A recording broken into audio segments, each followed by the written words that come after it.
سب کچھ ہو بیوی نہ ہو تو تنہائی کا احساس مار دیتا ہے۔ اس سے ایک اور مطلب نکلتا ہے کہ لباس کے بغیر ایک لمحہ گزارا نہیں۔ سارا دن پانی نہیں پیتے ہیں نا، اب میں بیان میں پانی پی رہا ہوں، لیکن 16 گھنٹے تو گزارے ہیں نا، پانی نہیں پیا، کھانا نہیں کھایا، 16 سیکنڈ لباس کے بغیر گزار سکتے ہیں؟ بولو۔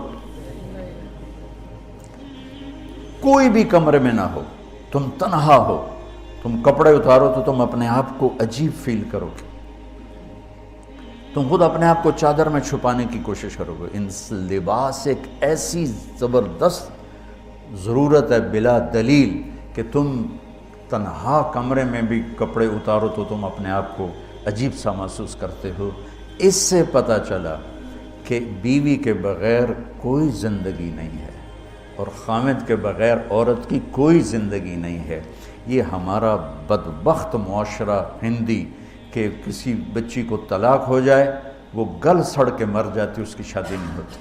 کوئی جوان بچی بیوہ ہو جائے وہ سسک کے مر جاتی، اس کی شادی نہیں ہوتی۔ کوئی 40-50 سال کا ہو جائے مرد، اس کی بیوی مر جائے، کوئی اس کو لڑکی دینے کے لیے تیار کوئی نہیں۔ اور لباس کا لفظ بتاتا ہے کہ شادی کے بغیر انسان ننگا ہے، اور ننگے انسان کا کوئی کہیں بھی گزارا نہیں ہے۔ لفظ لباس بتاتا ہے کہ ہم اس چیز کو رواج دیں کہ شادیاں ہوں، بیوہ کی شادی ہو، مطلقہ کی شادی ہو، کوئی کس کی بیوی مر جاتی ہے۔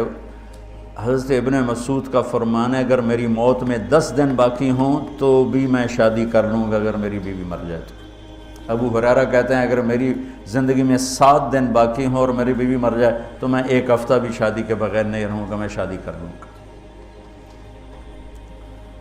تو ہم ایک ہندی معاشرے سے متاثر ہیں جہاں بیوہ کی کوئی سنوائی نہیں، مطلقہ کی کوئی سنوائی نہیں، اور کوئی جوان بھی 2-4 بچے ہیں اور بیوی مر جائے تو اس کی کوئی شادی نہیں ہے، وہ سسک کے وہ بلک کے زندگی گزارتے ہیں۔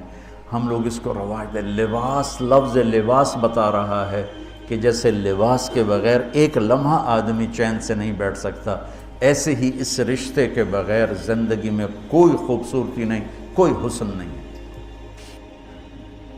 میں نے جیسے کہا لباس سب سے قریب ہے، تو اس کے بعد بیوی کا حق سب سے پہلے آ جاتا ہے۔ ماں باپ کی طرف سے زیادتی آئے تو تمہارے ذمہ ہے اپنی بیوی کو بچاؤ، اللہ کے واسطے اپنی بیویوں کی حفاظت کرو۔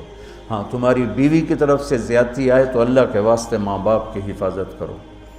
تو اس کا مطلب یہ نہیں کہ تم ڈنڈا اٹھا لو، اپنے اخلاق ایسے بناؤ، سپرنگ بن جاؤ، سپرنگ جو فریشر سے کو قبول کر کے دب کے نیچے چلا جاتا ہے۔ نیچے جانے میں جڑ جانے کا نظام چھپا ہوا ہے کہ جھک جاؤ، ماں باپ ناراض ہو ان کے پاؤں پکڑ لو، بیوی ناراض ہو اس کے پاؤں پکڑ لو۔ ذلت میں عزت چھپی ہوئی ہے، ساری زندگی کا تجربہ بتا رہا ہوں۔ ذلت، اللہ کی رضا کے لیے ذلت اٹھانے میں عزت چھپی ہوئی ہے۔ ہن لباس لکم، کتنا ہی مجھے غصہ چڑھا ہو میں اپنے کپڑے پھاڑوں گا؟ مجھے غصہ آ گیا، میں نے اپنے کرتے پھاڑنے جو کسی یہ پاگل تو کرے گا، سمجھدار دوئے دا کرتا پاڑے گا، اپنا نہیں پاڑے گا۔ اب مجھے بیوی پہ غصہ چڑھ گیا تو میرا لباس ہے، اس کو تار تار کر دوں، گالیاں دوں، تھپڑ ماروں؟ تو ایسا ہی جیسے میں اپنے کرتے کو پھاڑ رہا اور اپنے کرتے کو تار تار کر رہا۔ بیوی کو غصہ چڑھے تو وہ اپنے کپڑے پھاڑتی ہے۔ کپڑوں کے لیے کتنے حفاظتی نظام ہیں، الماریاں بنی ہوئی ہیں اور ہینگر بنے ہوئے ہیں، کریز خراب نہ ہو۔ میں جب پڑھتا تھا نا لاہور، تو اسکول میں یا کالج کا میں سب سے خوش لباس لڑکا کہلاتا تھا کہ میں اپنی اسکول سے آ کر نا، اب ہاسٹل میں کوئی استریاں تو ہیں نہیں، نہ ہی کوئی نوکر، تو اپنی پتلون کو ایسے ہاتھوں سے استری کرنا اور کر کے پھر تہہ لگانا، پھر سرانے کے نیچے رکھنا، پھر اس کے اوپر سونا تاکہ